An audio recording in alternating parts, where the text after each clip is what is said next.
Hi, I'm Joe, E, and my student number is 10. My level at NCUE is freshman. Today I'm going to read the speech, The Disarming Case to Act Right Now on Climate Change. The speaker is Greta Thunberg. And let's begin. When I was about 8 years old, I first heard about something called climate change or global warming. Apparently, that was something humans had created by a way of living. I was taught to turn on the lights to save energy and to recycle paper to save resources. I remember thinking that it was very strange that humans, who are an animal species among others, could be capable of changing the Earth's climate. Because if we were, and if it was really happening, we wouldn't be talking about anything else. As soon as you turned on the TV, everything will be about that. Headlines, radio, newspapers. You will never read or hear about anything else, as if there was a world going on, but no one ever thought about it. If burning fossil fuels was so bad that it threatened our very existence, how could we just continue like before? Why were there no restrictions? Why wasn't it made illegal? To me, that did not add up. It was too unreal. So when I was 11, I became ill. I fell into depression.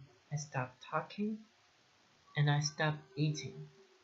In 2 months, I lost about 10 kilos of weight. Later on, I was diagnosed with Asperger's syndrome, OCD, and selective mutism. That basically means I only speak when I think it's necessary. Now is one of those moments. A pause. For those of us who are on the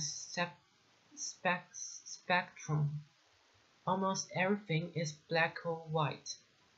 We aren't very good at lying, and we usually don't enjoy participating in this social game that the rest of you seem so fond of. Laughter. I think in many ways that we autistic are the normal ones, and the rest of the people are pretty strange. Laughter. Especially when it comes to the sustainability crisis, where everyone keeps saying climate change is an existential threat, that the most important issue of all, and yet they just carry on like before. I don't understand that, because if the emissions have to stop, then we must stop the emissions. To me, that is black or white. There are no gray areas when it comes to survival. Either we go on as a civilization or we don't. We have to change. Rich countries like Sweden need to start reducing emissions by at least 15% every year, and that is so that we can stay below a 2-degree warming target. Yet, as the IPCC has recently demonstrated, aiming instead for 1.5 degrees Celsius will significantly reduce the climate impacts. But we can only imagine what that means for reducing emissions. You would think the media and every one of our leaders will be talking about nothing else, but they never even mentioned it. Nor does anyone ever mention the greenhouse gases already locked in the system, nor that air pollution is hiding the warming, so that when we stop burning fossil fuels, we already have an extra level of warming, perhaps as high as 0.5 to 1.1 degrees Celsius. Furthermore, does hardly anyone speak about the fact that we are in the midst of the 6th mass extinction, with up to 200 species going extinct every single day. That extinction rate today is between 1,000 and 10,000 times higher than what is seen as normal. Nor does hardly anyone ever speak about the aspect of equity or climate justice, clearly stated everywhere in the Paris Agreement, which is absolutely necessary to make it work on a global scale. That means that rich countries need to get down to zero emission within 6 to 12 years with today's emission speed. And that is so that people in poor countries can have a chance to heighten their standard of living by building some of the infrastructure that we have already built, such as roads, schools, hospitals, clean drinking water, electricity, and so on. Because how can we expect countries like India or Nigeria to care about the climate crisis if we who already had everything don't care even a second about it, or our actual commitments to the Paris Agreement? So, why are we not reducing our emissions? Why are they in fact still increasing? Are we knowingly causing mass extinction? Are we evil?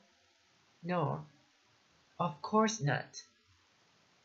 People keep doing what they do because the vast majority doesn't have a clue about the actual consequences of our everyday life. They don't know that rapid change is required. We all think we know, and we all think everybody knows, but we don't. Because how could we, if there really was a crisis, and if this crisis was caused by our emissions, you would at least see some signs, not just flooded cities, tens of thousands of dead people, and whole nations leveled to piles of torn down buildings. You'll see some restrictions, but no, and no one talks about it. There are no emergency meetings, no headlines, no breaking news. No one is acting as if we were in a crisis. Even most climate scientists or green politicians keep on flying around the world, eating meat and dairy. If I live to be 100, I will be alive in the year 2103.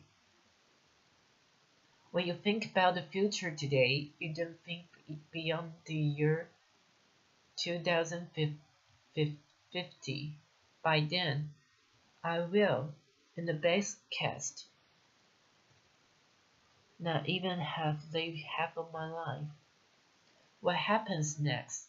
The year 2078, I will celebrate my 75th birthday. If I had children or grandchildren, maybe they will spend that day with me. Maybe they will ask me about you, the people who were around back in 2018. Maybe they were asked why you didn't do anything while there still was time to act. What we do or don't do right now will affect my entire life and the lives of my children and grandchildren. What we do or we don't do right now, me and my generation can undo in the future. So when school started in August of this year, I decided that it was enough. I sat myself down on the ground outside the Swedish Parliament. I scored strike for the climate. Some people say that I should be in school instead. Some people say that I should study to become a climate scientist so that I can solve the climate crisis. But the climate crisis has already been solved. We already have all the facts and solutions. All we have to do is to wake up and change. And why should I be studying for a future that soon will be no more? when no one is doing anything whatsoever to save the future? And what is the point of learning facts in the school system when the most important facts given by the finest science of that same school system clearly means nothing to our politicians and our society? Some people say that Sweden is just a small country and that it doesn't matter what we do. But I think that if a few children can get headlines all over the world just not by coming to school for a few weeks, imagine what we could all do together if you wanted to. A pause. Now we're almost at the end of my talk, and this is where people usually start talking about hope, solar panels, wind power, circular economy, and so on.